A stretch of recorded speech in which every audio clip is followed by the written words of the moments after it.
Greetings and welcome to the latest edition of the Entheogenic Evolution podcast. As always, I am your host, Martin, and I'm happy to have you with me today. For this week's episode, I am joined by new author Wade Richardson, whose book, The Psychedelic Mindmeld, is being released by Inner Traditions this month. I actually think it's coming out December 10th. Don't quote me on that. I could be wrong, but it definitely is coming out this month. And Wade joined me for a delightful conversation about this very interesting topic a few weeks ago. And I've been saving the podcast to be released with the release of the book. So here we are. We'll get to that in just a minute. But of course, a few announcements. Well, my big announcement, if you're not already aware of it, is that yes, I did get my chance to experience injectable 5-MeO-DMT, the experience provided by the Sacred Wellness Church. If you want more information about them, you can find them online at sacredwellnessassociation.org. That's sacredwellnessassociation.org. And they came over to my place last Thursday and gave me a 17 milligram injectable 5-MeO-DMT experience. I have video recorded the entire thing, and it is currently available at my YouTube channel, which is also the Entheogenic Evolution. And I posted it to Facebook and my Patreon page, patreon.com/MartinWBall, so that it's out there and available for you to see if you like. And I also recorded an 18-minute introduction to the video, kind of explaining what's going on and giving a little bit of interpretation and context for what you see in the video. And as I say in that video, it was an amazing, amazing experience. It really just delightful to be able to experience 5-MeO-DMT in this modality. It is a much, much, much, much, much longer experience than vaporized 5-MeO-DMT. So it's a completely different ball game and just amazing. So thanks again to the Sacred Wellness team for flying all the way out to Ashland, Oregon to provide that experience for me. Just phenomenal. Fantastic. Loved it. Let's see. In other news, just want to thank Brooke for making her monthly donation via PayPal in support of the Entheogenic Evolution podcast. If you would like to support this podcast, it's quite easy. Stop by my personal webpage, martinball.net.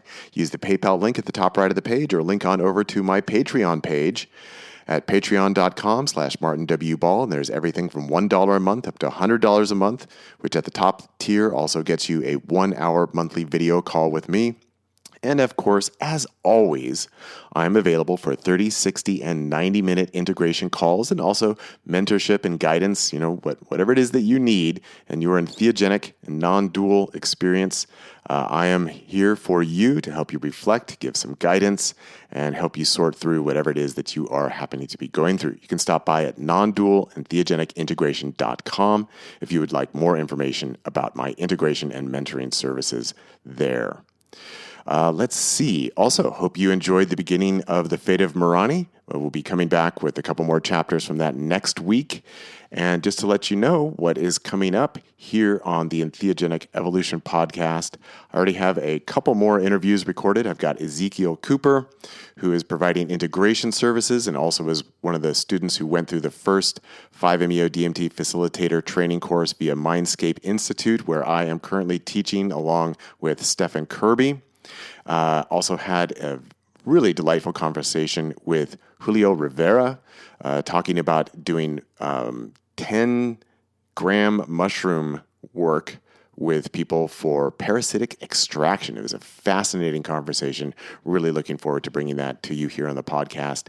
And because I publicized about the 5-MeO-DMT injection experience, I've got a couple more interviews already lined up with people who are working on the same thing in both Canada and Brazil. So we're going to have more conversations on this topic as we get into the new year. And of course, just a reminder, if you want to help celebrate, come January 2025, the Entheogenic Evolution podcast will officially turn 17 years old. Yes, I have been doing this every week for 17 years now. Wow. I still think it's probably one of the longest running psychedelic podcasts in the world. I think I can probably claim that title. I don't know for certain, but I think there's a good chance. 17 years, just a couple more weeks to go till the entheogenic evolution celebrates its birthday. Yay! All right, those are all the announcements that I have for now. Let's go ahead and get into this conversation with Wade discussing his book, The Psychedelic Mindmeld. I do want to let you know that there was some audio clipping on Wade's side of the conversation with the setup that he had. So little bits and pieces of the words get cut off here and there, but I still think it's quite intelligible that you can understand what he is saying, and we're just moving ahead with the interview as it is. Hope you enjoy. Okay, I am welcoming on to the Entheogenic Evolution podcast brand new author, Wade Richardson, whose new book, Psychedelic Mindmeld, is coming out at the end of this year, being published by Inner Traditions. And Wade is not his real name, but that's what we're going with, that he wishes to remain anonymous as an author, which we will respect here on the podcast. But Wade, welcome to the Entheogenic podcast, or Entheogenic Evolution podcast. I should get the name of my own podcast right. But yeah, welcome. Yeah, thank you, Martin. It's a pleasure to be joining you today. Yeah. So there is so much in this book that we could talk about. And I was lucky. I got an early draft of the book sent to me. I think it was even last year now, was it? Yeah, it's been about a year since it went to the publish, and then they went through a lot of their own process to actually get it on or into a book and onto the shelves, which would be December 10th. Yeah, that's great. Well, I'm not exactly certain when this podcast will come out. So either the book will almost be coming out or will have just come out as soon as this is released. So we're here today to talk all about it. And I know that since you are looking to preserve your anonymity, that you are not necessarily looking to get into your own backstory and, personal history. So I guess where I'd like to start with you is the inspiration for the book. Like, where did the germ of this book first start and grow into the idea that this was something that you wanted to create and share with the world? Sure. Yeah. I mean, it was quite a few years ago. My psychedelic journeying started about 15 years ago, and lots has transpired since. And the more deeper I got into the psychedelic experience, the weirder it got. And I was kind of confronted with trying to understand what was happening, again, in a bit of a void, because our culture doesn't have much in terms of what it is that we're experiencing and how to integrate that. So my path started leading me down a direction of just doing tons of research. And that long ago, there weren't that many books on psychedelics. And of course, as you know, it's totally proliferated in the last decade. So yeah, I started looking at Eastern traditions, some Western traditions, of course, reading up on shamanism. And I was, as the years started going by, I was thinking, it'd be interesting to write something about this, more for myself, just in my own understanding. And so I was kind of starting that process. And then a few years ago, it was kind of like, wait a minute, I've been doing all this telepathic work, and there's not really anything out there on that. That became kind of the seed for what does that look like in terms of writing something about it and sharing that with others. Yeah. So this topic is the central theme of the book, as you just stated, this experience of telepathy. So maybe let's unpack that for a moment. Like, what do you mean by that? And maybe even where are some of the first places that you noticed a phenomenon like this taking place? And then also, what did you do to try and research it? Because you just mentioned, reading all this stuff, but it's not a topic that you see too much on. Right. Okay. Well, that's a lot to work through. Yeah. I guess in short, telepathy, in terms of dropping into that in the psychedelic space, there's a lot that can be shared that I don't think the average person would even have an understanding of, because it's both a physical sharing in terms of physical energy, but it's also a psychic sharing of psychic experience. So when two people drop in together, each taking a higher dose psychedelics, and then purposely going in with the intent to share consciousness. Of course, there's a variety of techniques and ways of dropping in and holding telepathic state. But when you do drop in, a lot of things can start happening. And just to give you a bit of a sense, you can start tuning into each other's energy, where there may be energetic blockages in the human vessel. And then from there, where the bodies become like tuning forks to each other and start connecting physically and driving out those blockages through forms of physical massage.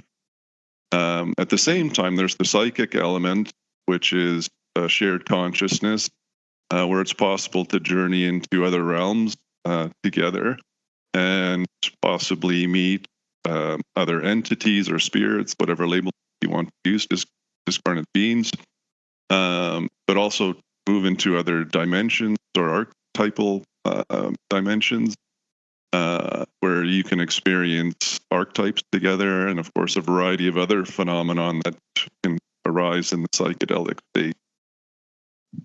And then you were asking about, well, where did this start for me?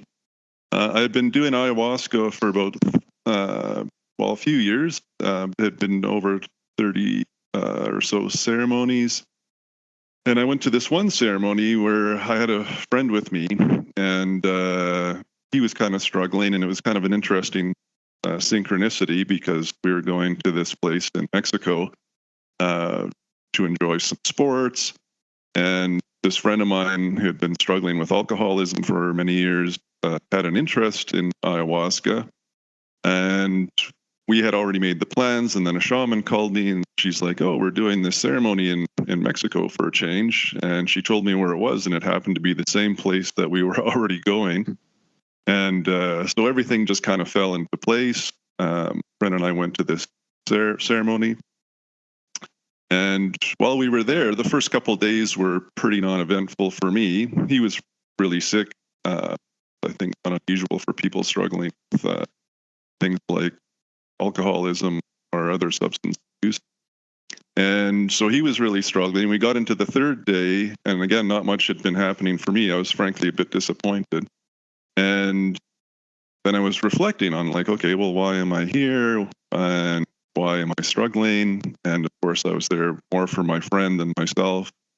And I was just kind of thinking, okay, well, I'll just start meditating and sharing kind of an open-hearted, loving self with him, and not expecting that to really go anywhere. Just kind of sitting with an open heart.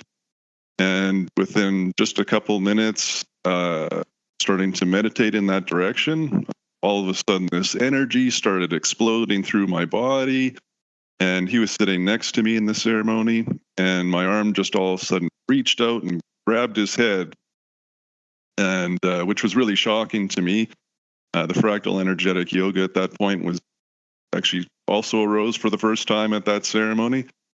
So it was all new. And while my hand was on his head, I started profoundly shaking and started tearing up, and this profound sadness started pouring out of me, and really at a loss as what was going on. But, I'd been doing psychedelics for quite a few years, and so I was pretty good with what is weird.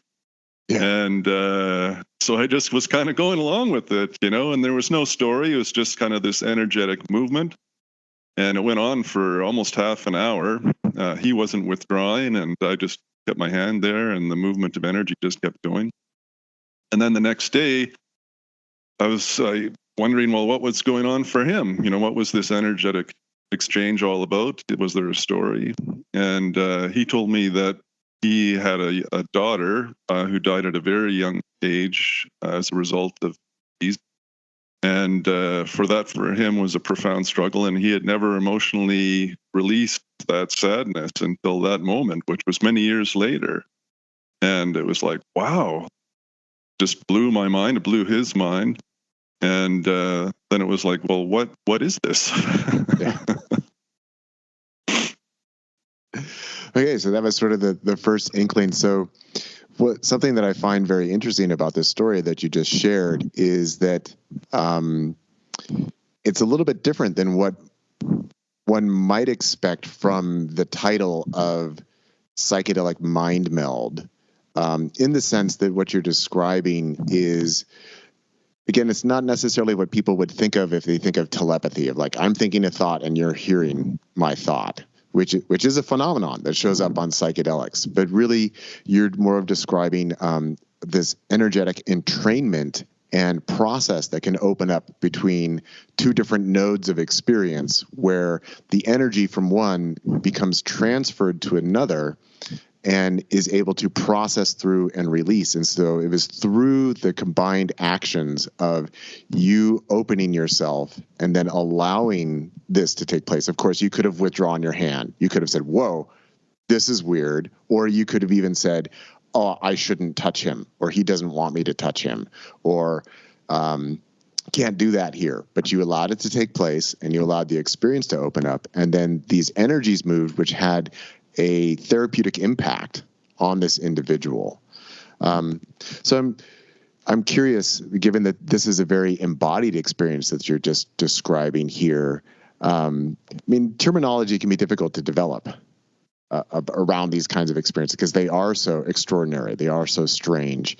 How do you see this as fitting within the concept of a mind meld? Or is this a more generic placeholder? I'm just curious how you would describe that.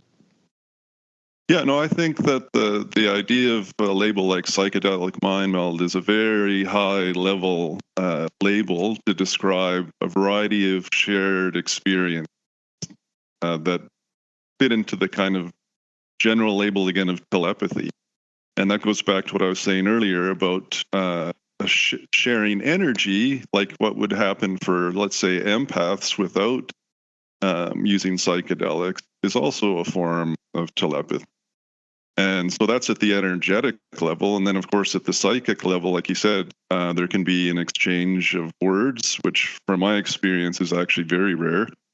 But it's more a shared consciousness of reality. And you get that sense from watching Star Trek, of all things, that when the Vulcans are mind melding, it is a complete shared experience in terms of shared consciousness. But you even get a sense of shared energy at the emotional level, which is a physical phenomenon as well, in terms of physical sensation and energy moving the body.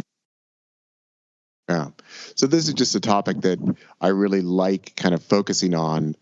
One of the recent things I've been kind of harping on about is that we have this term psychedelic, which means mind manifesting. And that sometimes I think that it preloads the idea of consciousness or mentality or intellect, and that sometimes that draws us away from focusing on the more embodied experience that might be taking place and the somatic processes that come with psychedelic experience. So that really we really could use a different word rather than psychedelic. We need something that is more maybe a somadelic, right? That a body mind manifester in that sense, because the body and the mind, it's one thing working together in that sense. So let me pepper you with response. Well, I just want to say one thing to that. I guess it depends on how you define mind. You know, if mind is this kind of the psychic thing that's happening related to our brain, that's one thing. But if you think of big mind as the manifestation of all that exists, including the physical, and that consciousness is embedded within all of the physical, including non-organic items, then maybe it's still a fit. Yeah, and I think that points to the Cartesian assumption that usually plays out in Western culture, this idea that mind and body are separate, that are somehow interacting, versus this is more a non-dualist approach, that consciousness itself is the container in which all physical and mental phenomenon take place, right? That it's actually a unitary thing, that where mind and body are not distinct and separate, but they're entwined and reflective of each other in various ways. So I think that's a good philosophical point. So I want to pepper you with two different examples of my own and see where they fit within your scale here or within your system. So one is before I started facilitating with 5-MeO with clients and doing the non-dual energetic work, that I actually started with Salvia divinorum. And in an early session that I had with a client with Salvia, we were both smoking salvia. He was lying down. I was doing my energy work thing. And during the experience, I did not verbally say anything out loud, but I said a whole bunch of things to him in my mind. Very clear, just short little sentences, little directives, little corrections set in my mind. And after the session was all finished, he sat up and he said, those pointers you gave me really helped all the way through. So he heard me, but none of that was spoken out loud. And that was kind of that's a really interesting effect. Look at that.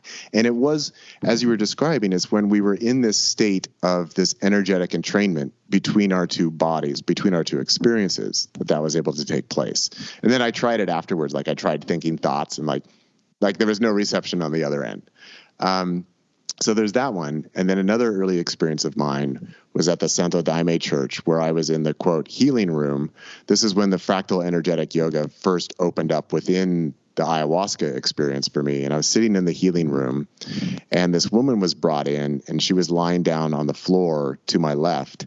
And by her breathing, I could tell that she was in a distressed state. But I was deep in my own process.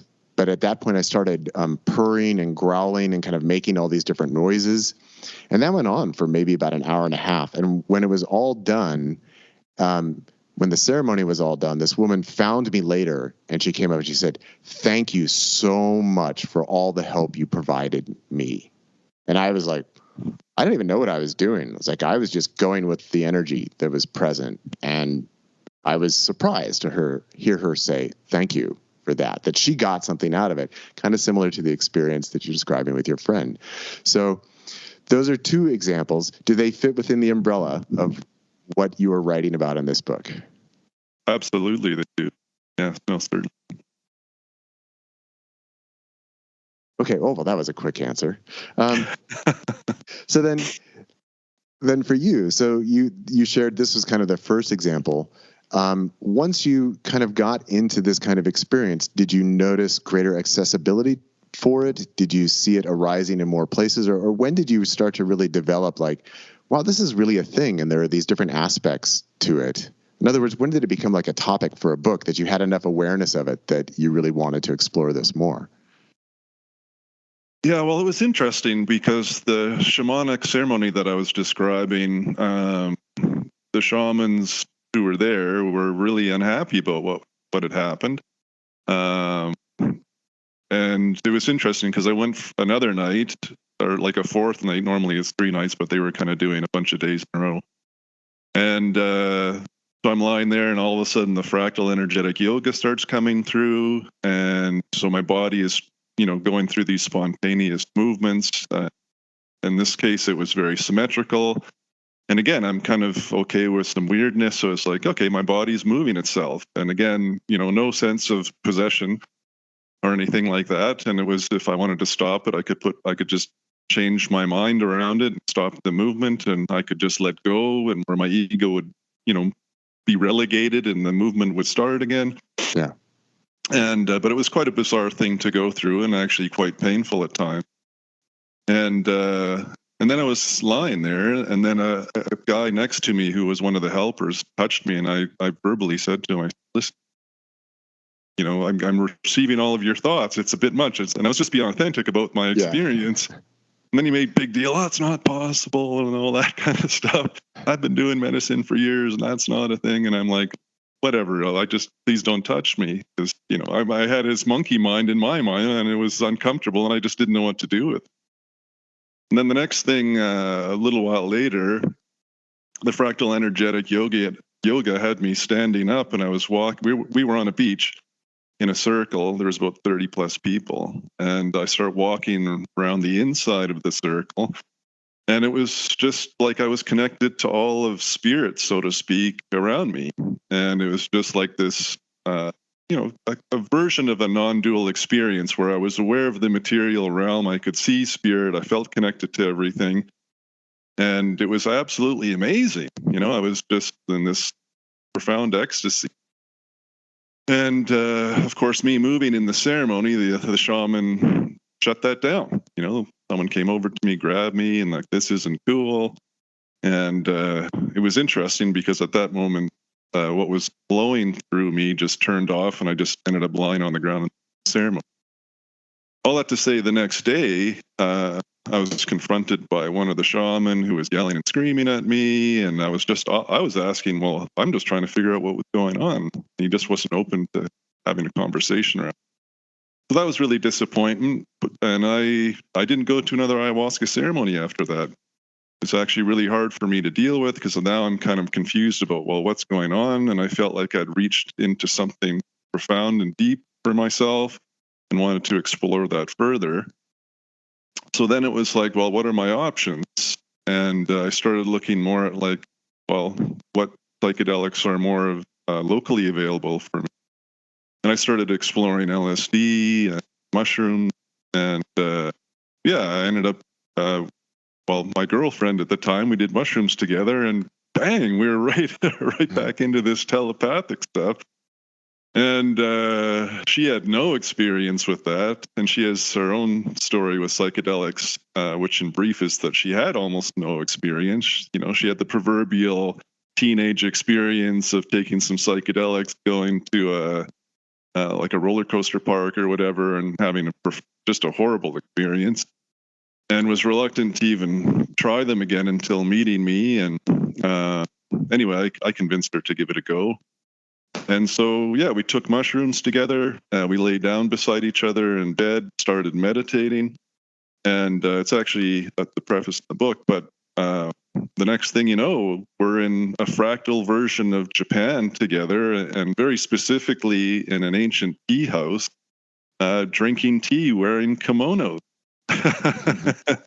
And it's like, wow, this is something, journeying together, and it just kind of started from there. And when we kind of had more and more experiences together, I was talking to friends about it who were interested. So then I was doing it with a variety of other people over the course of several years. And then it was like, there's something really to this. And of course, with more experience, I saw the breadth and depth of the psychedelic mind meld experience, the telepathic experience. And and of course, as I described earlier, I was already kind of moving in the direction of a book, and then it just kind of went in this direction instead. Yeah, so something that stands out about what you're describing from the ayahuasca ceremony is kind of highlighting this difference between spontaneously embodied and allowed energies versus the prescribed action of a ritual or ceremony. And this is a place where I definitely see it rubbing up the wrong way against shamans who are leading a ceremony, where they're the ones in charge of, here's now, we're doing purging now we're doing cleansing, now we're doing blessings, now we're doing healings, now we're opening, now we're closing, now we're sitting, now we're standing, now we're dancing, right? So those are the prescriptions of the shamanic ceremony. And this phenomenon that you're describing of experiencing and embodying within yourself is where these spontaneous actions take over, where these energies are inhabited in the body and expressed through the body, and where you so also the experience, I wanted to comment that what you're describing there is what I like to call non-duality in duality, right? Where it's not the complete dissolving of the 3D world structure, but the experience of this actually is all oneness interacting with itself through these different subjects and objects. So that's non-duality within duality, as I like to describe it.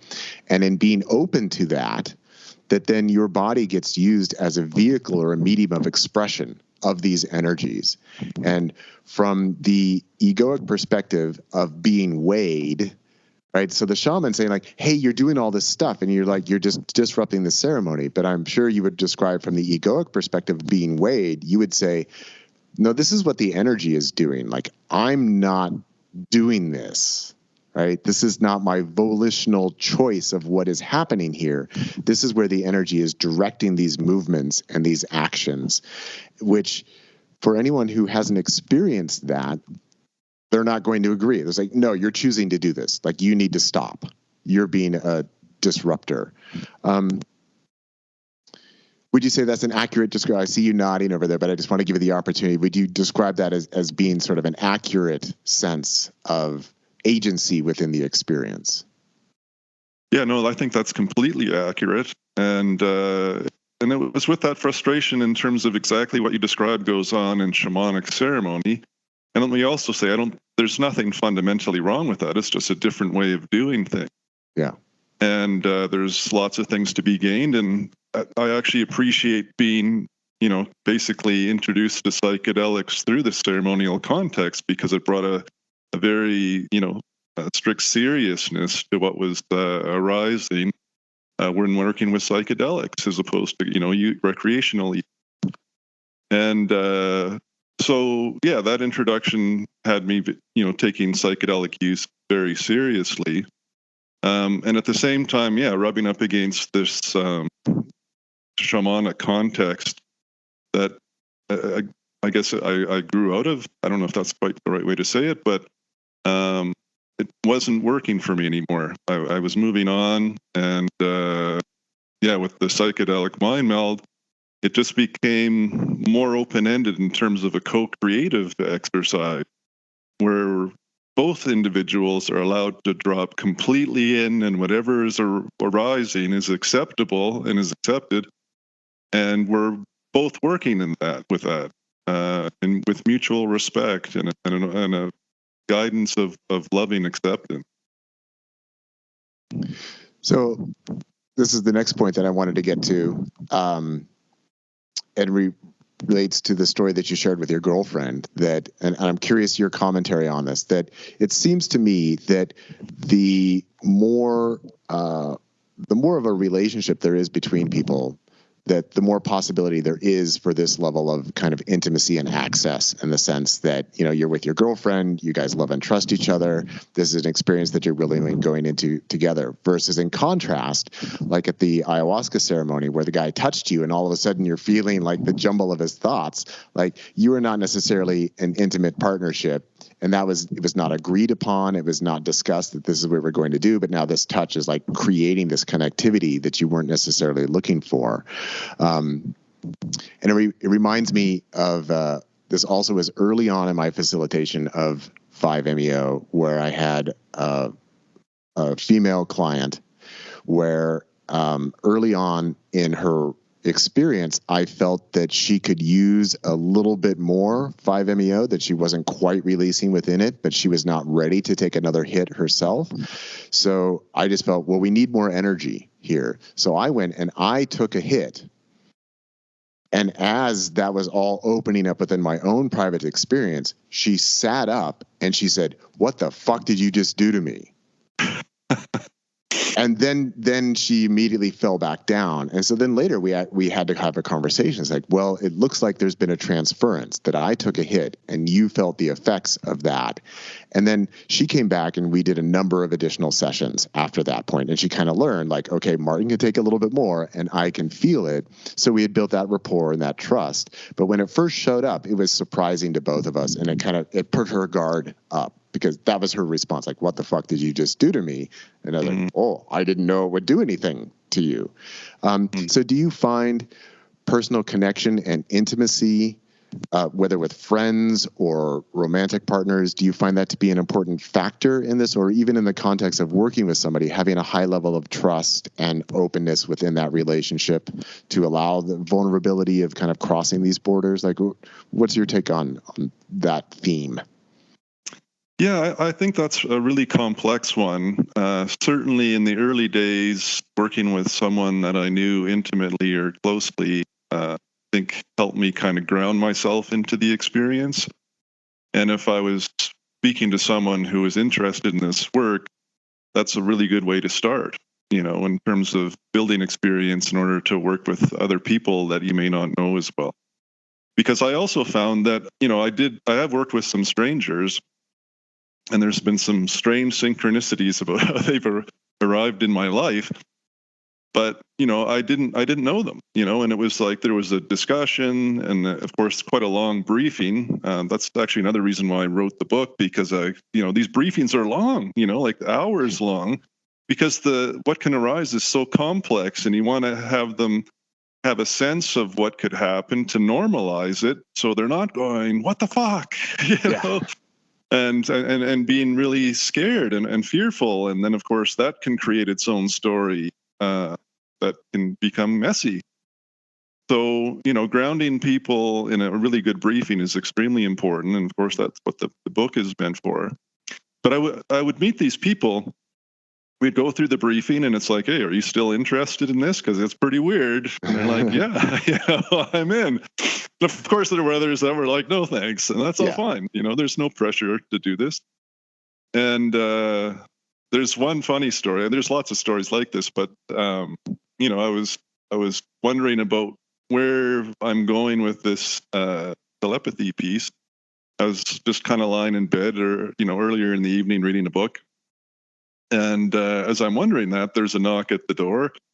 I go answer the door, and it was a guy who was actually from another city, and he was here for a couple of weeks. And he was marketing something. And so I'm listening, and it was cold outside, so he came in the house, just in the doorway, and he looks up and he sees some visual art by Android Jones, which he's like, "Wow, that's awesome."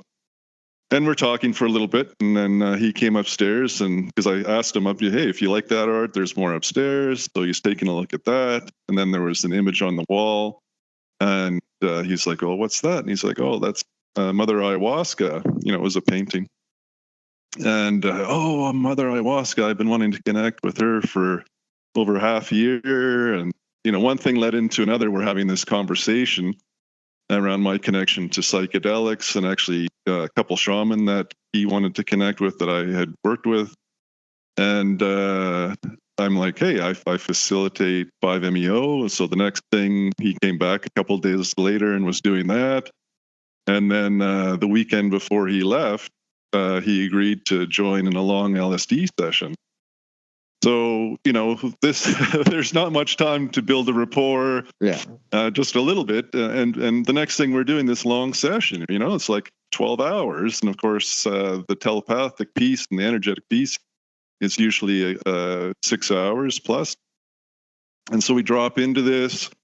And it was interesting because I dropped right into his energy and started working on his body. And there was a moment where he had a little bit of a freak out. He's like, "Oh, I don't know what's going on. What's going on?" Yeah. I'm like, "Hey, we talked about this. This is the mind meld. This is the energetic work." And it was interesting because as I just shared that very calmly with him, he's like, "Oh yeah," and he just dropped back right into it. And then it kept going, and then all of a sudden, his Chinese ancestors showed up for both of us, and we didn't invoke anything, but they were just suddenly there, and they're offering us their blessings. And then they just carried on, and we continued the work. And yeah, again, we didn't really know each other at all.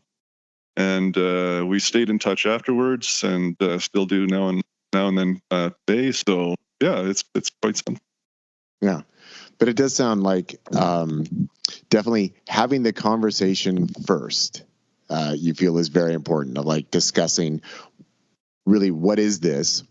How does it manifest? What's the different range of experiences that we might be having together? Because it can be startling for the ego when it loses track of like, which one is me, who's doing this, and why, what's happening. That it definitely is challenging for the ego.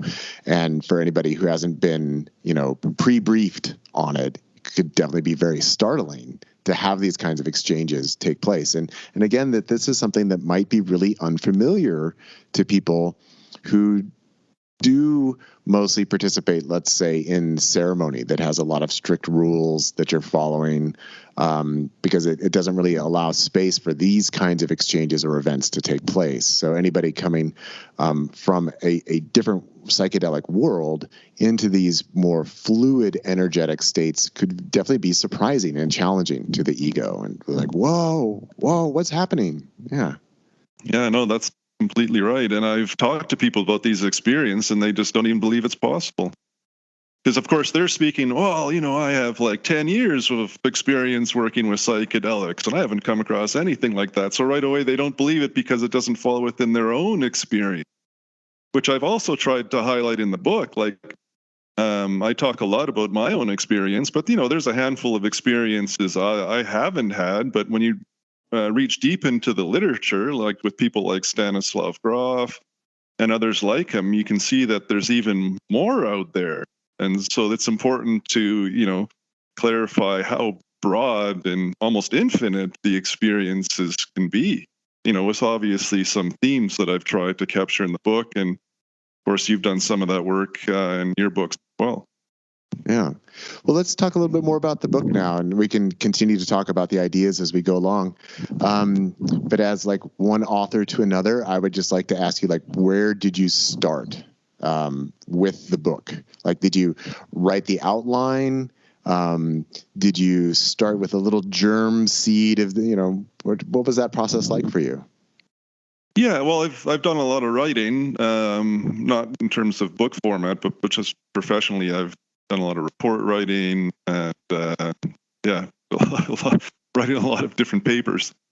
But in this case, I would say I just kind of drew on my experience and laid out the outline, and then just started dropping in. It wasn't necessarily a linear thing where I started at the beginning and then worked my way to the end. It was like these different chapters. I started kind of working here and then filling something in there and then kind of jumping somewhere else. And it just all started coming together, kind of a continuous flow. Yeah. Well, something that I really like about the book, and this is something I've explored in several of my books, is that it's really presented as a guidebook where you kind of, even if you didn't write it in a linear manner, it is starting from, here's what you need to know first, here's what you need to know second, these are the conditions, these are the practices, these are the dangers, these are the places we want to be cautious, and you do lay it all out with this sort of guidebook idea that you're presenting something of a how-to manual for people. It is definitely a how-to manual, and there was even kind of how-to in the very first title. Yeah. So in taking this on, I'm just curious about your own confidence in writing that. Like, I'm going to write the manual for this thing that some people in the psychedelic world don't even think is a real thing. And let's say that's a bit ballsy, which I approve of. But yeah, how was that for you? Yeah, I just had a high level of confidence about my own experience. And then when I started doing the research, which, there's quite a lot of research you see in the book, there was a lot of validation coming from different places. And part of that validation actually came from you at a certain point, because I was struggling with what this fractal energetic yoga was. Of course, I didn't have a label for it at the time. Yeah. And a few years went by, and I had a difficult mushroom experience, just to kind of rehash what happened there. And then I contacted you after I read your book on mushroom wisdom, which was an excellent book. And it was just one of those spontaneous things with struggle I was having. I went to the bookshelf and like, wow, where's the answer to this? I hadn't read your book yet, so I just picked that up and flipped it open, just kind of randomly. And it was like, I flipped onto the page where working with psychedelics is work. It's a lot of work. And I'm like, yeah, that feels about right. And so I read the book from cover to cover, and then contacted you because I had some more questions. The more things that were answered, the more questions that started arising. And thankfully, you responded right away. So we had a great conversation about that. And then somehow fractal energetic yoga came up, and I'm like, what? And you started explaining it. I'm like, wow, I've been having those experiences for a handful of years, and I don't know what it is. It's just a thing that's going on, and I'm kind of confused by it. And all of a sudden, it's like, wow, Martin Ball has the framework already laid down for what this is. And I really resonated with your books on the subject. So all of that was very helpful. And then, just dropping further and further into the fractal energetic work worked out really well for me. Yeah, great. Well, let's talk about the structure of the book. And here's where I would just invite that we could walk through really as much as you're interested in. There's so many interesting, just looking at the table of contents, like there's so many great sections that you have in here. But let's kind of start with the beginning. So I think we've been unpacking the idea of the psychedelic mind meld. We've been giving examples, been talking about this, and that's kind of where the book starts, right, with the introduction and what is the psychedelic mind meld. But in introducing this to people, so after sort of explaining the concept of these experiences, where do you go from there with taking the reader on this journey for how to get into these kinds of experiences? Well, certainly there's, trying to provide a brief understanding of what this is, trying to engage the reader in what is the mind meld. And then from there, trying to explore, well, what is this about? How does one know they're even ready to do this? Walking them through, also part of it is trying to explain what it is, and of course not landing on anything in any definitive way in terms of, well, what is the cause of telepathy? Exactly how does it work? I throw some theories in there around how it may work. But as you see in the book, the experience is the main thing. So the guide is really to try to take you into the experience, normalize the experience, and kind of go from there.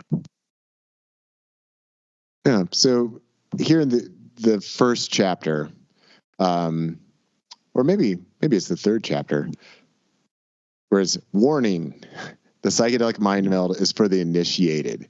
Like prerequisites: experience with psychedelics, openness to personal growth, experience with meditation, good medical health, mental preparedness. I'd like to invite you to expand on any of those.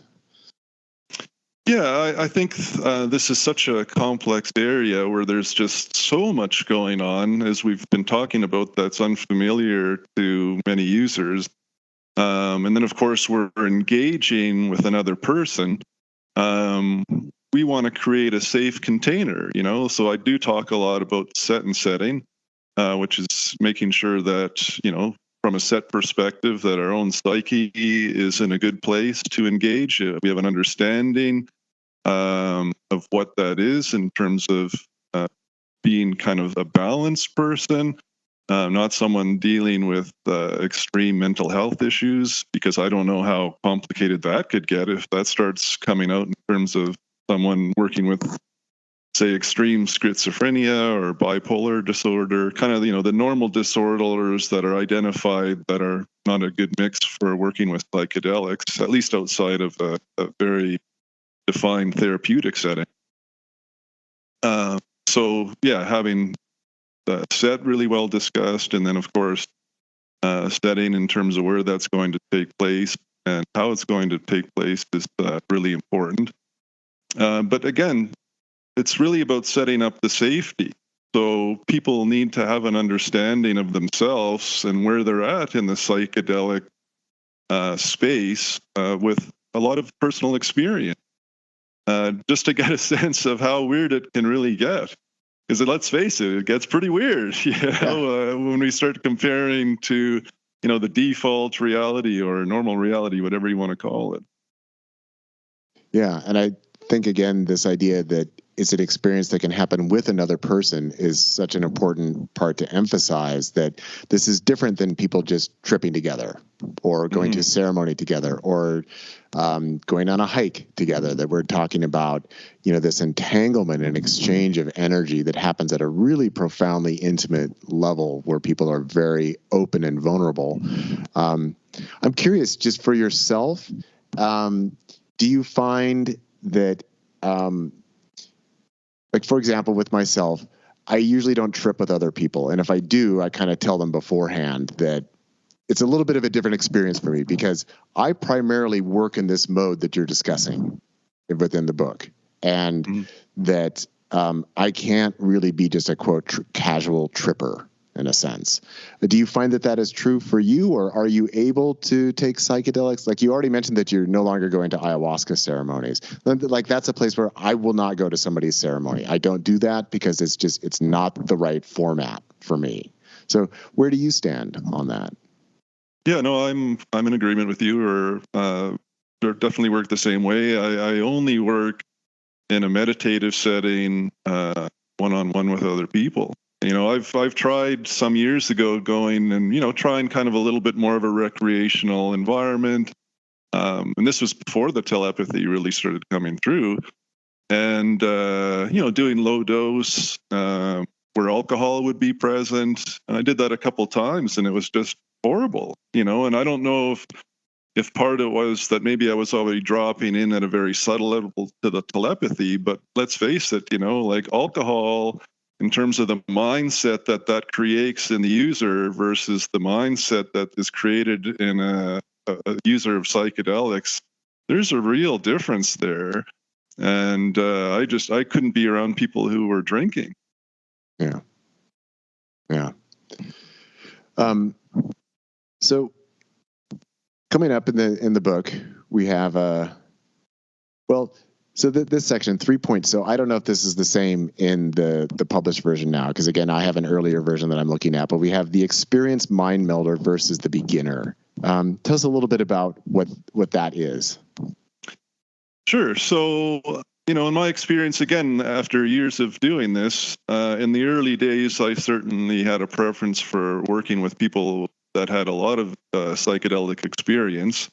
Although, ironically, I already described how my girlfriend, who's now my wife, had almost no experience. So there was a little bit of kind of dropping in, I guess by chance, not really knowing where I was going at the very early days. But then after years of doing it, like this guy showing up at the door, he had a little bit of experience. But I've just found that when I drop in, I would bring a certain peace and calm to the experience that allows the other person to open up. And again, that's with years of experience. So it's one of those things where I feel more comfortable working with beginners. Again, still ideally someone who's tried psychedelics at least. But yeah, just kind of opening up to that and then working with them. And maybe to give you a little bit of a picture of that, there was a woman I worked with a few years ago, and she had tried psychedelics only a couple times. And so, we went through all of the briefing, and she had a good idea of what could arise. And so we lie down and, we're doing the meditation together. We have, music going on in the background. And it was quite quickly within, maybe 20, 30 minutes that we drop in. And right away, I'm picking up on her emotions, which were, she had this kind of underlying thing about resentments towards her husband and some grief around a sister who had passed. Some layers of self-hatred.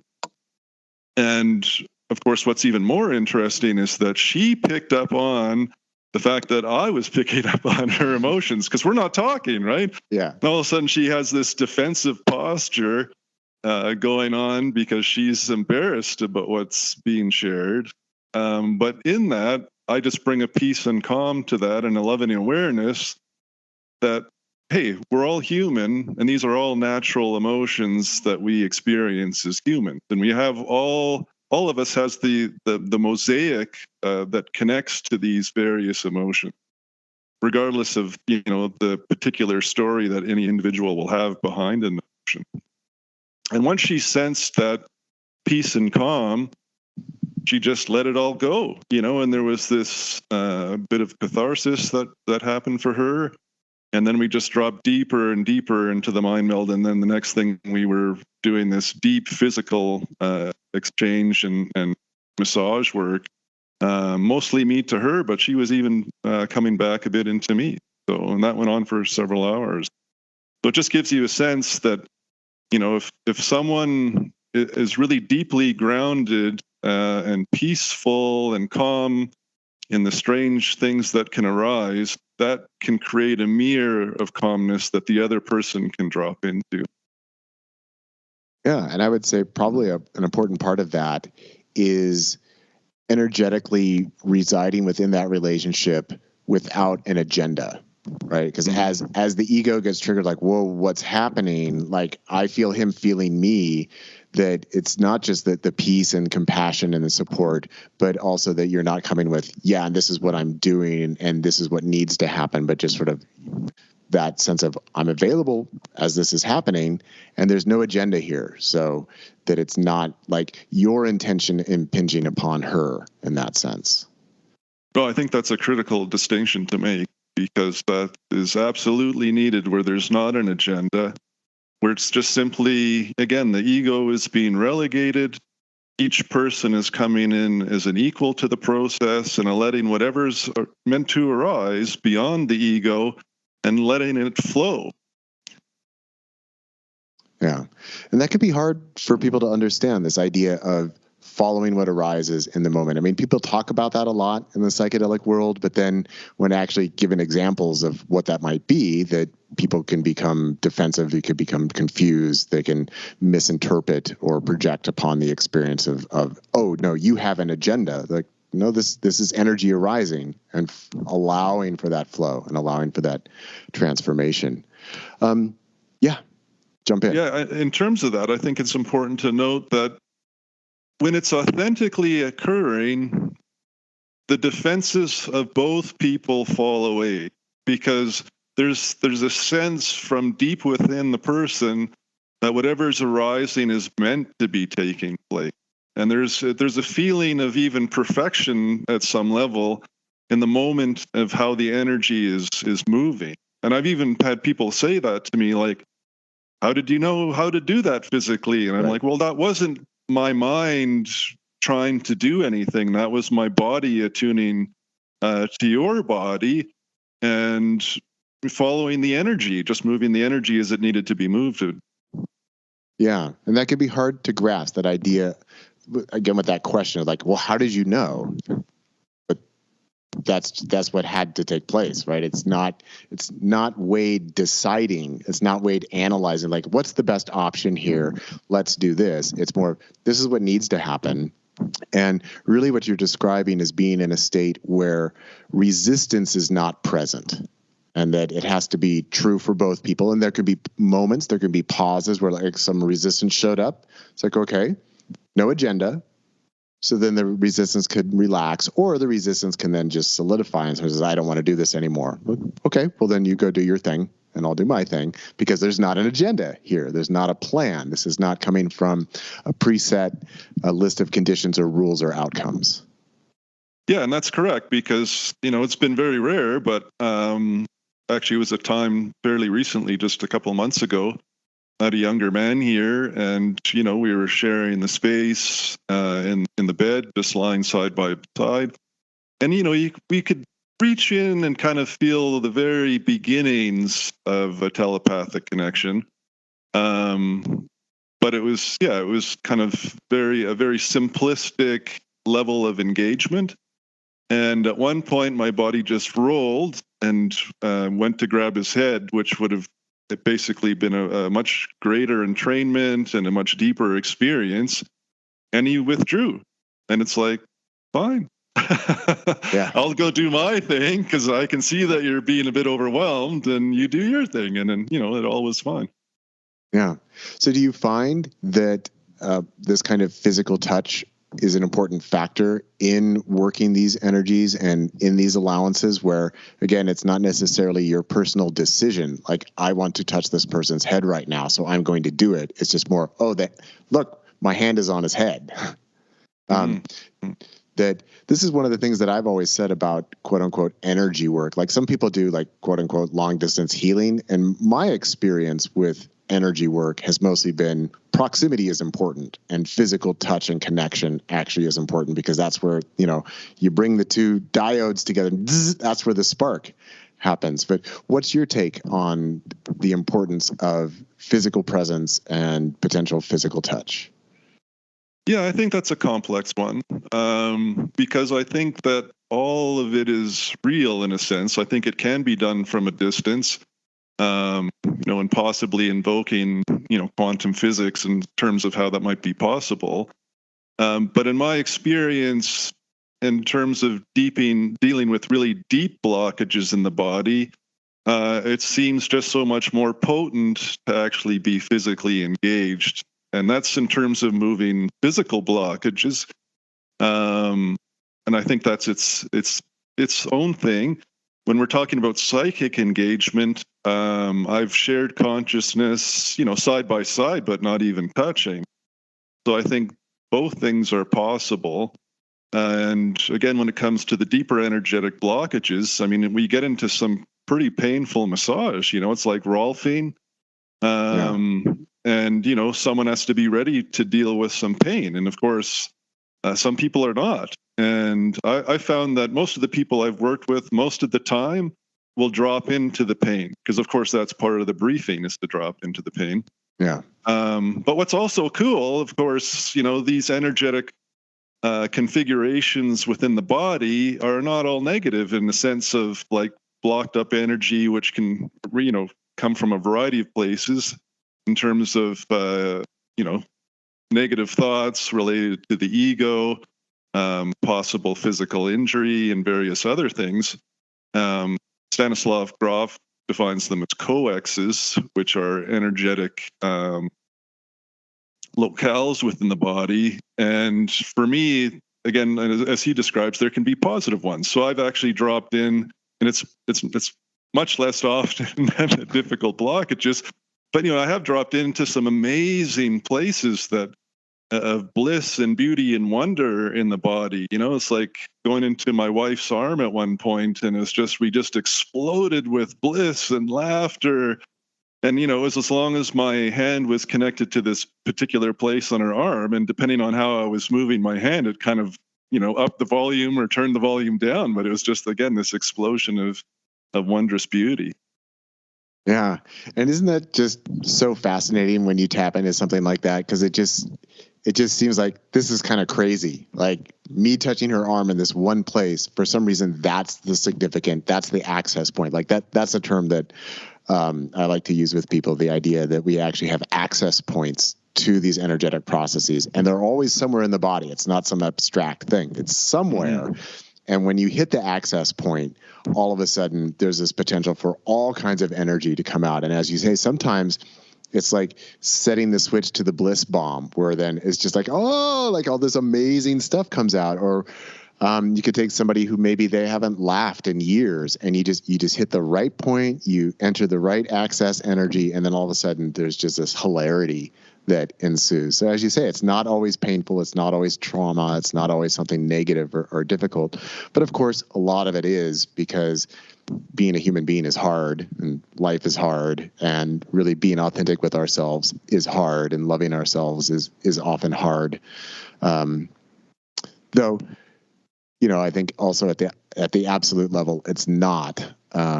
So I just want to put in that little correction as well, that it's sort of the paradox of being, that I like to say that living in unconditional love is actually effortless, that living in conditional love, which also is conditional hate and disparagement, that takes a lot of energy to prop up, versus just, it's all love. But that's actually the most relaxing state. Let's talk a little bit more now about, I'm looking at chapter 8 with the briefing setting. And so here also, this is the briefing, right? This is like information to go over before engaging in these practices. And I love just the direct, again, guidebook nature of it, that here's things you want to know about. Here's things you want to take into consideration. Yeah, so understanding your set, I think, is really important. And part of that is just understanding who we are as a being in terms of the nature of our ego and how present it is all of the time. And, it's a funny thing, I just have to say, because, of course, I have a sense of that, like when you actually step out of the ego when working with 5-MeO DMT is an obvious example. Because it's mostly the most likely way to drop out of the ego, and then of course as you come back, you begin to see oh, and that's what the ego is, and that's what the ego is, and oh, that too. Oh, wait a minute, it's just all pervasive. Right. Except for the time when I'm on 5-MeO DMT and I'm blasted out of it. And of course, other psychedelics offer the opportunity, but far less often. And what I want to say about that is that, there's a lot of research out there. And of course, the ego, even as an idea, is a construct that has come from psychology. And it took a lot of work to figure out from that perspective what the ego was and what the construct looked like. And I even found some of the books I looked at were, you have people who see themselves as experts on the ego.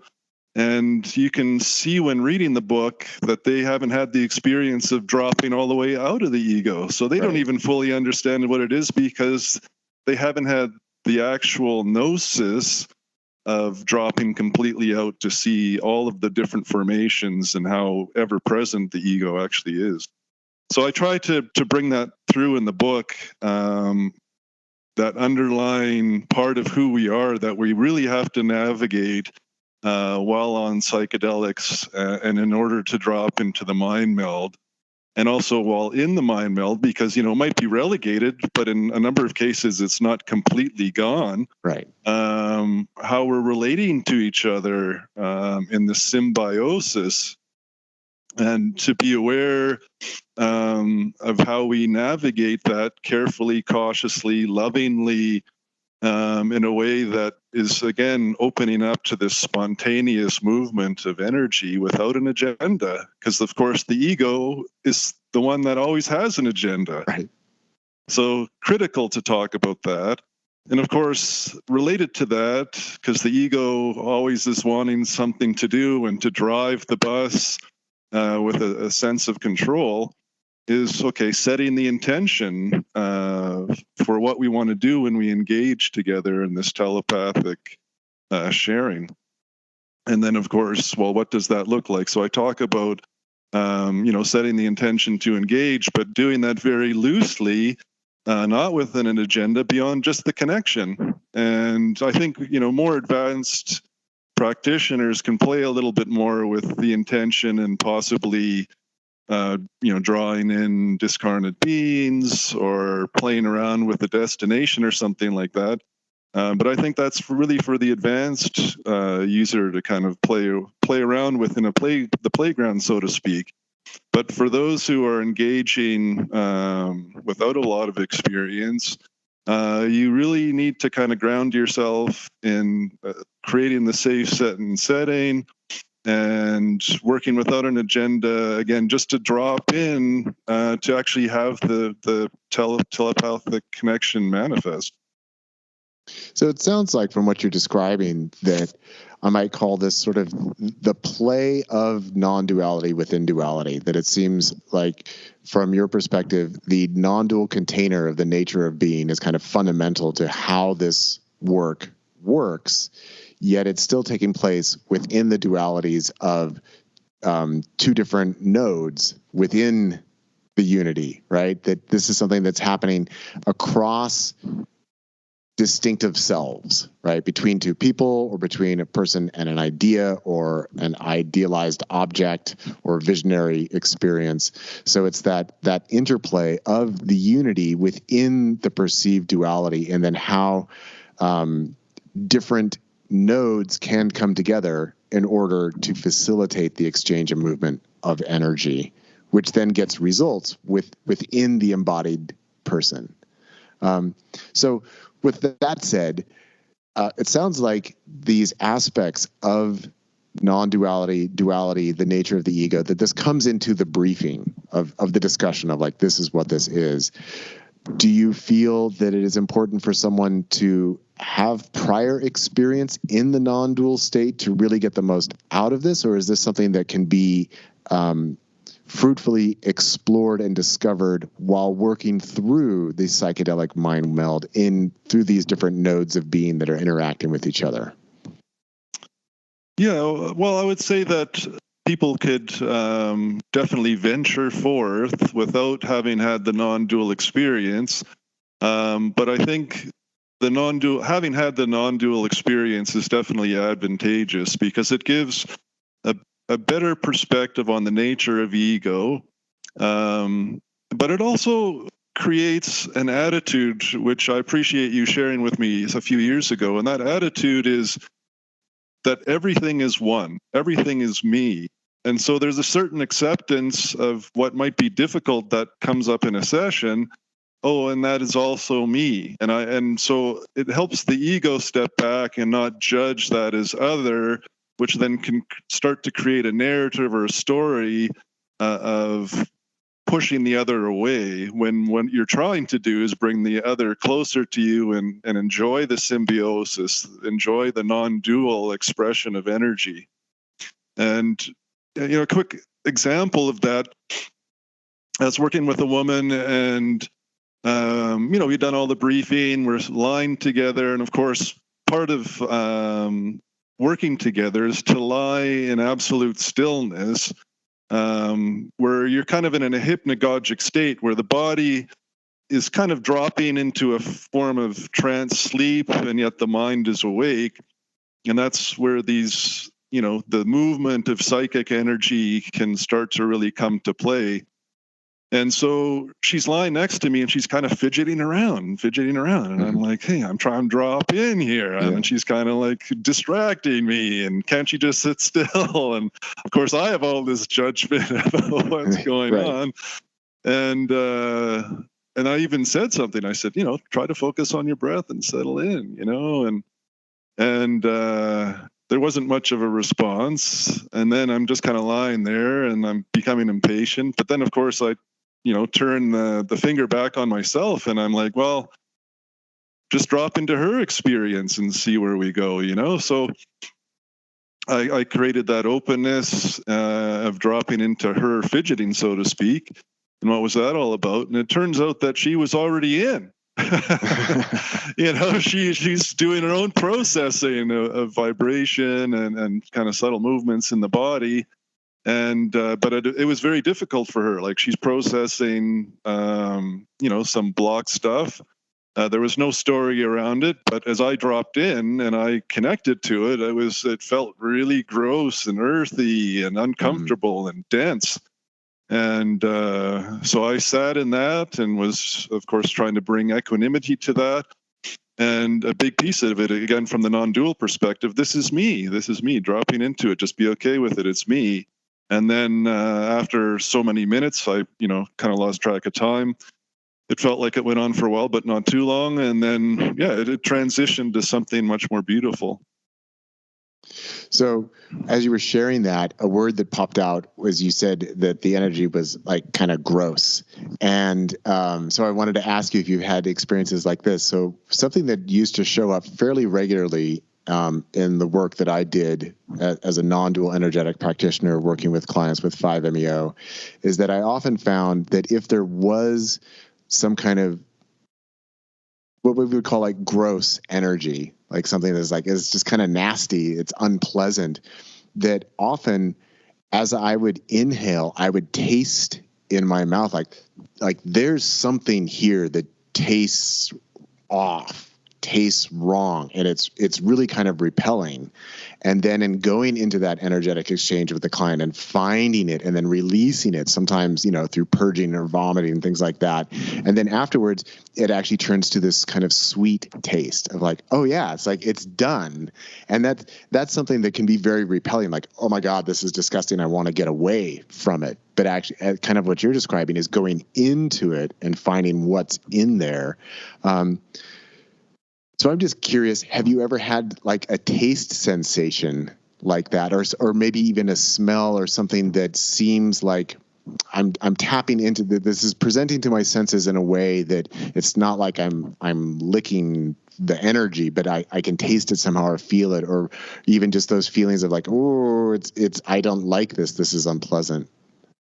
Yeah, no, certainly that has happened. A couple examples that really stand out because they were just so gross or repugnant to me were two different people who had a history of smoking tobacco, like commercial tobacco, of course, which is filled with a long list of toxins. And the next thing, I'm working on these people, and there's a little bit more story in terms of the details of how I'm working with them, but it is physical. And then all of a sudden, I feel like I'm throwing up this putrid tobacco, and I don't have a history of smoking. I smoked less than 10 cigarettes on one particular day as a teenager, and that was it. That put me off. But the point is that, in both of these cases, this putrid tobacco came through, and it lasted for quite some time. I found myself, not quite throwing up, but definitely coughing up and spitting, and spitting onto the bed, spitting onto the floor, working past it. And then, of course, it does come to pass, and there's a better taste on the other side. Yeah. So that actually brings me to another question. So this was a question that people used to ask me a lot back when I was facilitating and working in this modality.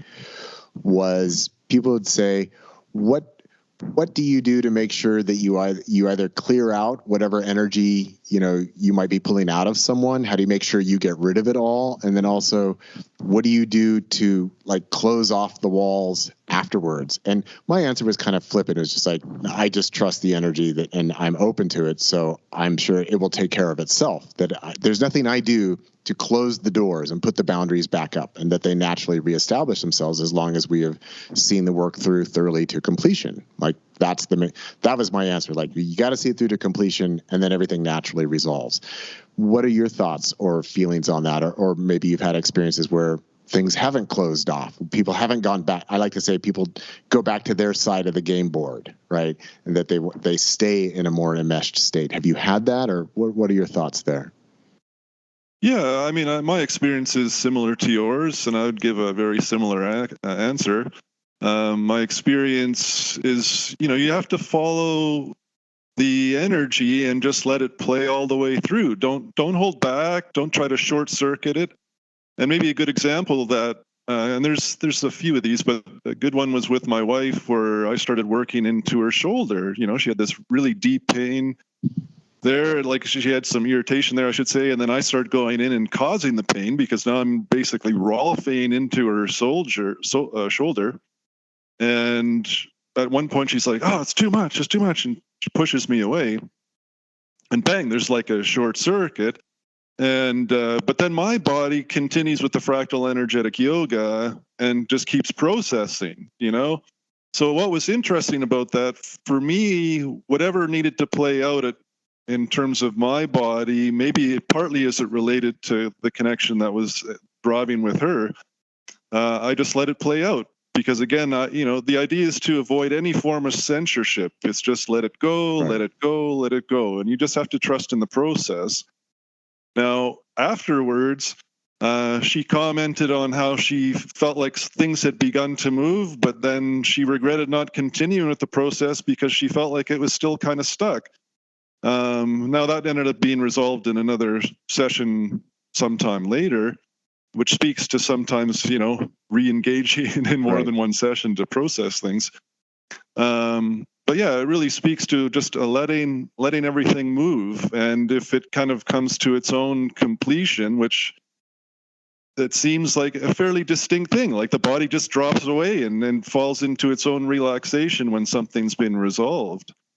So I think that answers most of the question, but one other piece within it, kind of embedded within that, is what do I do in terms of, working through making sure everything's processed, and sometimes I do just individual sessions, because I'm not fundamentally a completely pure vessel. So I work on myself on my own as well. Yeah.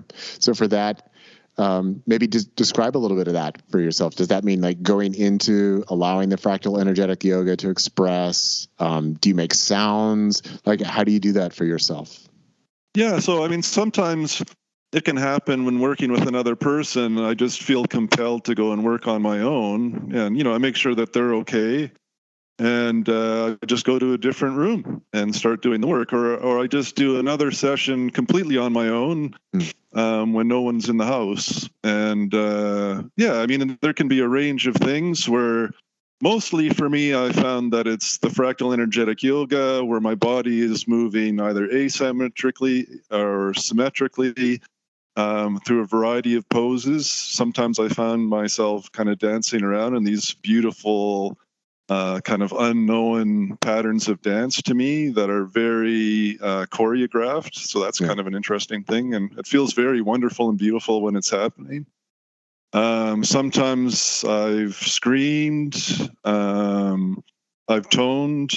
It's a variety of things that I kind of describe in the book as those things that are possible is coming through. Yeah. Well, it all sounds very familiar. So, in sharing all of this information and writing this guidebook, how do you hope to see people putting this to use? What do you hope that people are going to get out of potentially approaching psychedelic work from this very different kind of perspective? There's a very different directive for what goes on and what you can do and how it all works, right? That this is a different format, which again might be really unfamiliar to some people. And probably some people are listening and they're saying like, yeah, I've had experiences like that. And this, can point them deeper into it. So yeah, who's the audience? What do you hope the audience will get from all this? Yeah, well, it'll be interesting to see who the audience actually becomes because, when I wrote it, it was really for those who wanted to work with, psychedelics in a more advanced format. And of course, expanding what's possible with the human vehicle in mind, with the use of psychedelics. So, of course, the book is for advanced users or advanced psychonauts in terms of their engagement.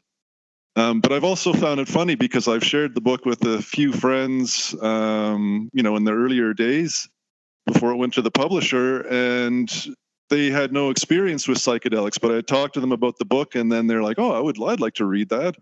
And I was very surprised that they found the book very engaging and gave me some really positive feedback. And that's not to say that they're going to go out and try psychedelics, but it was just like it opened their mind to a whole other world of possibility. So that was super cool. And then in terms of where it might go with those who are just kind of generally more interested, it's certainly my hope that this experience opens up a new way of relating between people. And I'm guessing that it'll be a fairly niche, small number of people who engage in it because it's unusual, it's new. But yeah, it opens up to a greater intimacy where we can really drop the masks and share with each other at a much deeper level and possibly engender a much deeper loving and compassion and understanding of each other as humans. So it sounds like you feel that your sense of self, your life has been enriched through these phenomenon, through these experiences. Yeah, no, that's absolutely it. Yeah, and I also found too that working with a variety of different people just kind of opened me up more in terms of level of engagement and sharing and just kind of loving connection with others. And really at the level of, again, an intimacy that is otherwise unknown. I don't think that people can understand how intimate we can be with each other without experiencing something on this level, whether it's with psychedelics or not. And of course, there are those stories of shaman and yogic gurus who have shared, through what might be called Shaktipat, this deep, intimate connection of seeing right through someone and sharing, their psychic gifts or awareness. That is done within these kind of more religious or spiritual modalities. But at the same time, there's a guru doing something, so to speak, to someone else. Now, maybe from the guru's perspective, if they're into non-duality, they're just like, well, you're me, and we're just all sharing through the ether these experiences. And that's, of course, someone looking at it from a high level. And what I'm hoping with this book is that, we're opening someone who doesn't have to be attached to religion or a particular dogma and just dropping into the reality of who we are as human beings fundamentally. Yeah, so that inspires my next question is, where would you place yourself in terms of describing being spiritual, being religious? I mean, we've been talking about non-dual states of consciousness. We're talking about the nature of reality, the nature of the self. What would be your self-descriptor for this point of, like, if somebody were to ask you, like, well, what's your spiritual practice, or are you spiritual? How do you answer that? Yeah, it's funny. That's not easy for me to answer. I certainly have a non-dual outlook on the nature of things, and that creates a certain awareness of, consciousness, the divine God flowing through everything. So it's a matter of, I feel more connected than I did before engaging this way to the universe and what's possible with us as human beings. So, but I don't ascribe to any particular dogma. Funny enough, I was brought up in a fundamentalist Christian home, and yeah, I rejected all of that. Funny enough, I can kind of look back at all of the world religions and see how there are gems within each of them, especially the mystical traditions, and they do have something to offer. But I don't ascribe to anything in particular. Yeah. So now let me ask you a question just purely on the practical side of things. I'm interested in the book is just being released. It's the Psychedelic Mindmeld, right, by Wade Richardson. You, of course, you want to keep your identity private. So you're here on this podcast where conveniently I do know you, right? So I can see you, right? We're using video call as we record this, but it's only an audio podcast, so it allows you to retain that anonymity. What's your plan for being able to promote the book or give talks about it or give interviews, or do you not have a plan? Like, what do you think in terms of, like, preserving that anonymity for yourself? Like, what's going to be your level of comfort in discussing this publicly? Well, I mean, you've raised a very tricky issue for me. I'm kind of navigating it day by day. And of course, doing interviews like this, where it's a podcast format without the video, that's fairly easy. If I would do video moving forward, which will probably happen, trying to work with an avatar and see how that plays out. And, it basically comes back to, psychedelics are still illegal, and the state is very much about mind control. And so far as it is restricting our access and how we work with our own consciousness. And there's, of course, there's likely to be people who are not going to be happy with this book. There will be some people in the psychedelic community, probably in the shamanic community, also, within the therapeutic community, who will look at this and say, "Oh, no, this is completely unacceptable," and I don't want to be some type of scapegoat like what's happened to you, where someone shows up and is vandalizing your house. I don't want someone vandalizing or burning my house down just because they don't agree with what I believe in and I'm sharing with others. Which of course is a human phenomenon, which has existed throughout the ages. We've had the witch burnings of the past. We've seen all sorts of crazy things with, communist states and others where, the family turns against each other and they're turning them into the state police. And it's a very long line of these kind of horrific human interactions that I don't feel like becoming a victim of.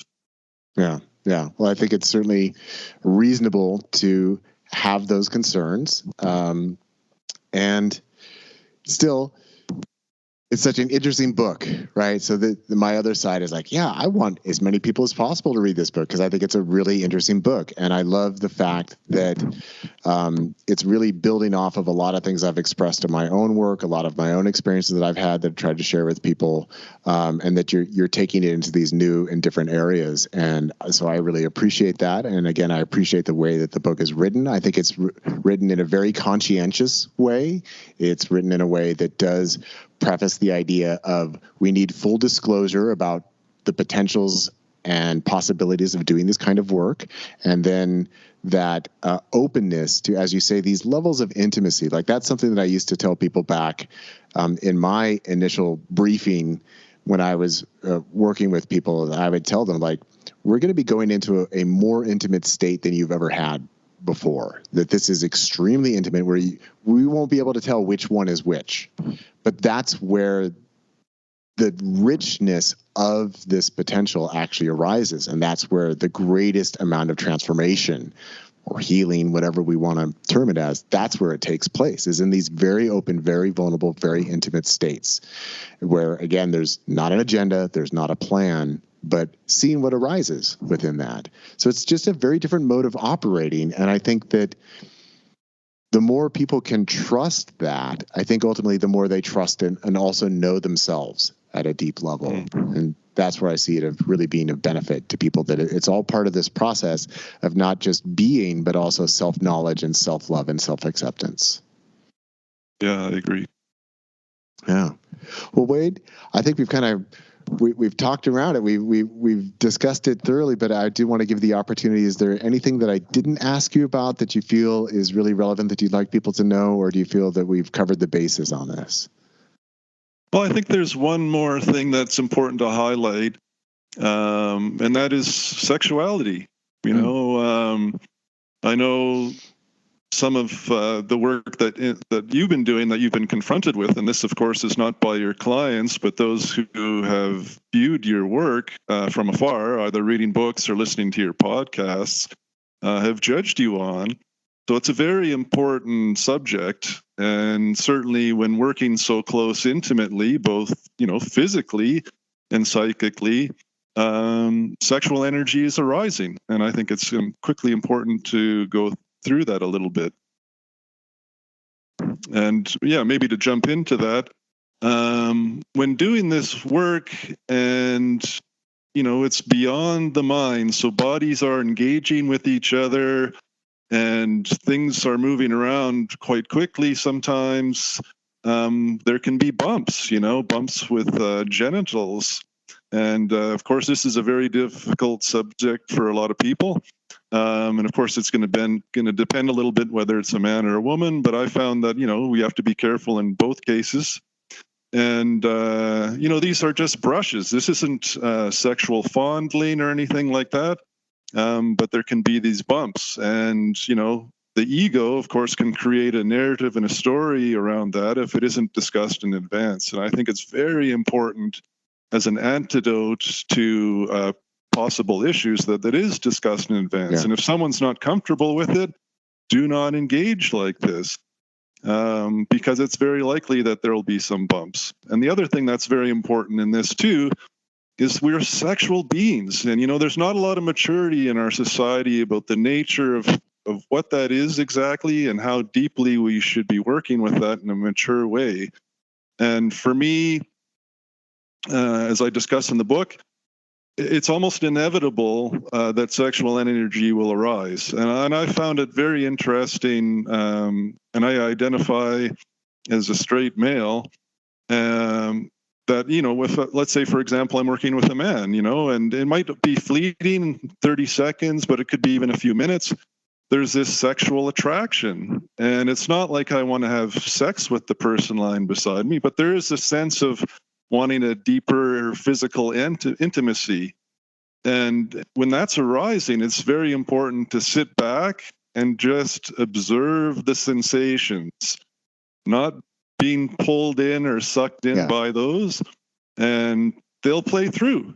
Sexual energy is an energy just like any other energy, and it'll flow through the body and it'll pass by. And I found that in doing that and just sitting with it and then letting it pass or move, there's an energetic signature that can almost like amp up beyond the sense of sexuality, but ramp up the energy that then becomes a part of a deeper process and shifting and moving of energy in the experience.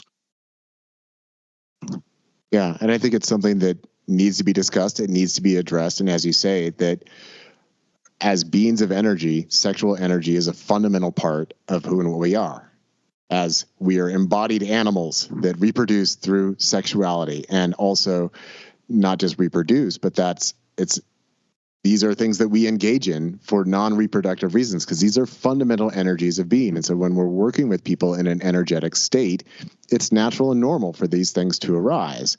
Doesn't mean we need to act on them. Doesn't mean that it needs to, quote unquote, be a sexual event or even be viewed as a sexual event. But these things arise, and that anybody working in this kind of space needs to be aware of it. And kind of what I hear you saying, what I used to promote was the idea of when awareness of sexual energy arises, that it's very important to take what I would call a neutral energetic stance of, I'm not rejecting it, but I'm not asking for it. I'm not actively engaging it, but I'm not pushing it away. So it's neutrally accepted, like, okay, this is present in this moment. And as you say, if we just sit with it, it will transform into something else. It will pass. But it's an important part of who we are, in the same sense that we want connection, we want love, we want food, we want to laugh, we want to cry, we want to feel all the things that we can feel and experience all the things that we can experience. It's part of the package. So we need to be open, honest, and transparent about it. That's a good summary. Thank you. Yeah.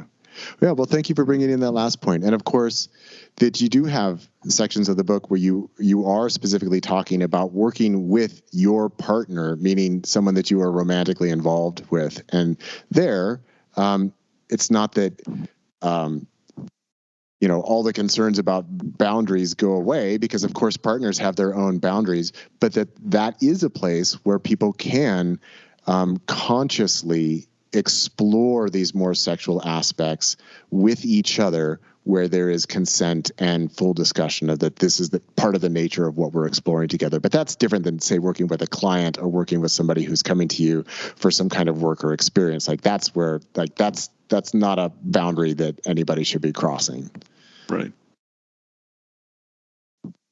All right. Yeah, no, I fully agree with you on that. And that's the interesting thing, like working with my wife now, is we've enjoyed lots of cosmic sex together, and it's just mind-blowing how far that can go.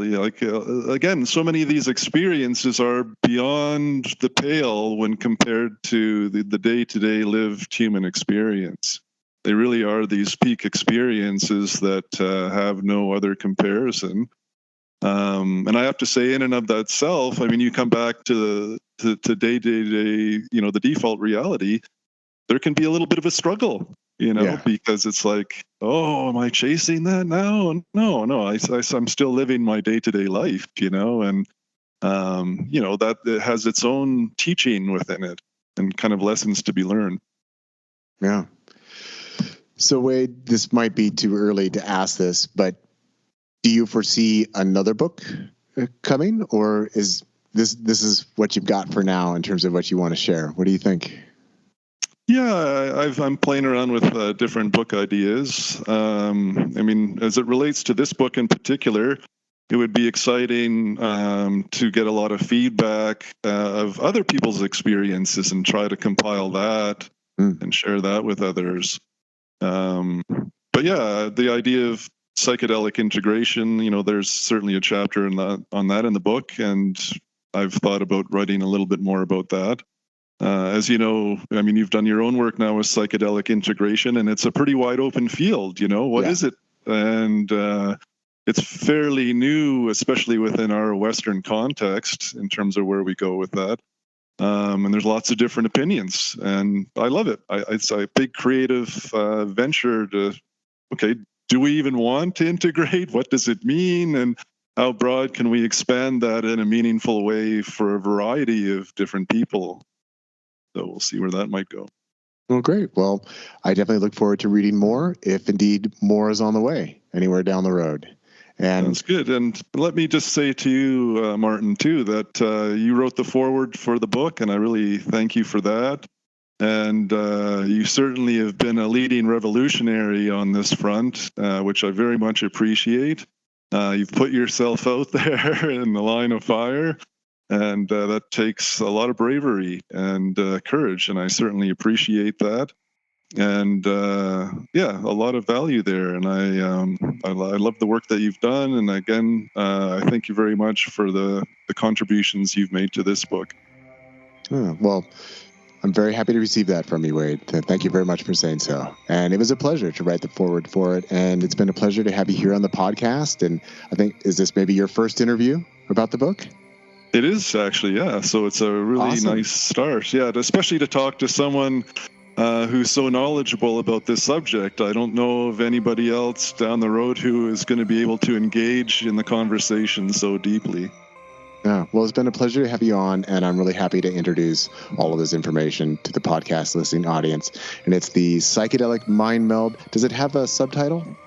Yeah, Telepathically Exploring Shared Consciousness. All right, by Wade Richardson, out through Inner Traditions, correct? Yeah, which is Park Street Press. Yeah. All right. Well, listeners, you can go out and you can find it out there and read more about Wade's ideas about the Psychedelic Mindmeld. So thank you so much for your time today, and it's been a pleasure having you here on the podcast. Thank you very much, Martin. Take care. All right.